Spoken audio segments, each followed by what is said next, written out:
Hello everyone, my name is BoomUppet and welcome back to another video. Today I'm going to show you how to access the Minecraft Bedrock Edition game code. Now I already have a few videos on this, but I'm going to cover it in a bit more detail this time, so let's get on with the tutorial.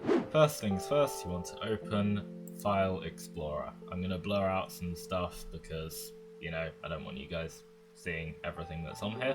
Next, what you want to do is go into your local disk and then double click on users.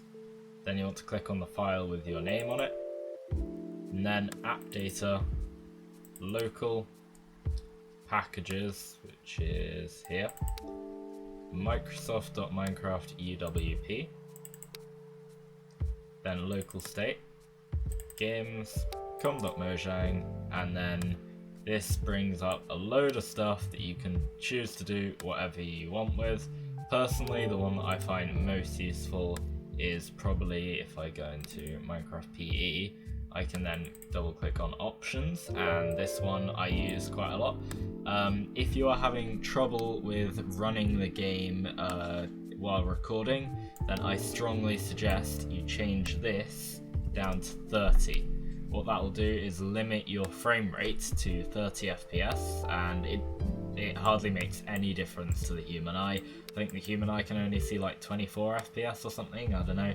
But yeah, so it makes pretty much no difference to your gameplay, but it massively decreases the strain on your computer's CPU, which is absolutely amazing, and it is very, very helpful and allows me to record videos a lot better. But for some reason at the moment my computer's being weird, and whenever I change this down to 30 FPS, it gets limited to 22 instead, and whenever I try and change it up at all, it'll go straight up to 60, so I kind of just have to leave it like that. I don't know what's going on, but it's only a problem with my computer, not any of yours, I can guarantee. But when I have it on 60 here, it limits it to 33, so something's going on. I don't know, but yeah, change that to 30, and then your game will be limited to 30, and you'll be able to play a lot better while recording. You can also do other stuff like edit your in-game settings. One that you might find fun is here, render distance. You can actually turn this up to as high as your computer can handle. You can go higher than the maximum it'll allow you. So in fact, I think it's not actually that setting. I think it's GFX view distance is the one you want to edit.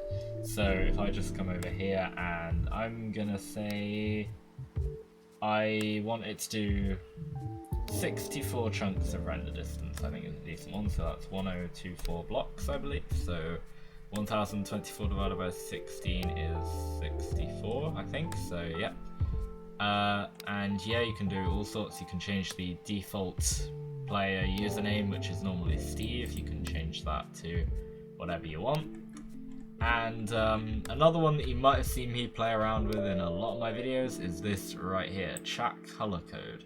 Now, there are loads of other settings that you can play around with, but this is going to be the last one I'm going to show you today. So, there's this weird S symbol here, right?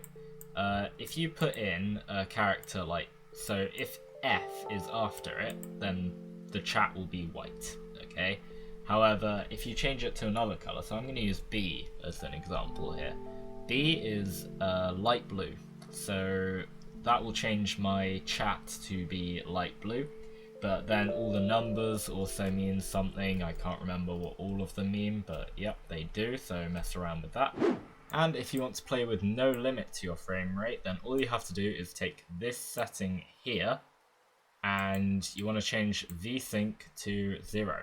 And what that'll do is stop your game from being limited to 60 FPS and make your game limit to however much your computer can handle. So you can go up to, say you have a really good computer, you could probably get it up to like 700 or something. If your computer is absolutely insane, I'm sure you could do that. But yeah, it just puts absolutely no limit on your frame rate, which is absolutely awesome. So if you didn't know how to do this for Bedrock Edition, then there you go. Personally, I'm going to keep it on 1 though. Physically, my PC can get the game up to 150 FPS, but it will overheat because it does that. So if I just do File and Save, and then close this, then you will see that when I go onto Minecraft, oh, hang on, somewhere on the screen, there you go. So when I go onto Minecraft, just wait for this to load up. And now, as you can see, my game has loaded up. So if I go on to settings here, now I don't think I'm going to be able to play with 64 chunks of render distance for long, but I'm going to give it a go. We'll see how long it lasts. But yeah, as you can see, your cursor thing here will be right down at the bottom, and if you try and turn this up, then it will just reset to normal, and I'm sure you don't want that. So yeah, if I just... I'm going to try and load up a world. I had to pick the laggiest world to load up as well, didn't I? My redstone testing world.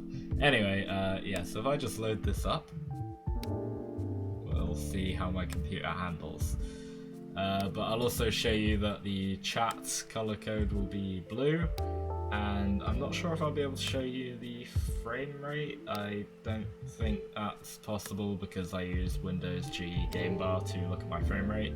But I'll see what I can do. I'll see if I can show you guys what it is and why my computer's being weird. I don't know. Alright, here we go. Turns out I just had to wait for ages. Alright, let's see. 64 chunks of render distance. My computer's only supposed to be able to handle 32, so let's see how cool this looks. So I'm doubling my computer's maximum capability apparently. And so far so good. It looks like it's doing okay. It's running relatively smooth. Yeah, I'm still getting about 30 FPS, that's good. Alright. I can feel the fan getting hotter. It's definitely not supposed to be able to run this. But oh no.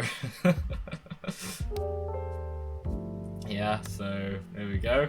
But 100% of my CPU is being used and 100% of my GPU is being used. So there you go. Oh, and 74% of my RAM. So I should probably stop before my computer does just die.